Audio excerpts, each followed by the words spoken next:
14 to learners. Kweli tutamea. Tulielewa wega kitatuo. Ya leo kiviona. Kako mbeleko twasema pamoja. Ni daraja la language program. The first itapata accident. Bwana sifiwe. Hadu ikarete ni ndo awedo kana ndo.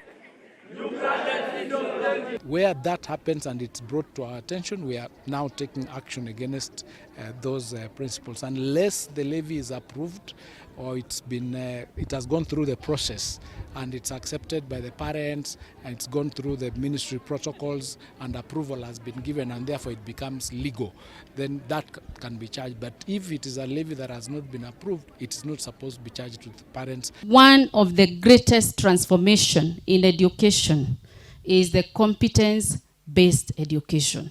Kwa sababu waziri, you have actually seen in practical what that curriculum has done to our learners. They were able to display things that they have done. They are able to express themselves.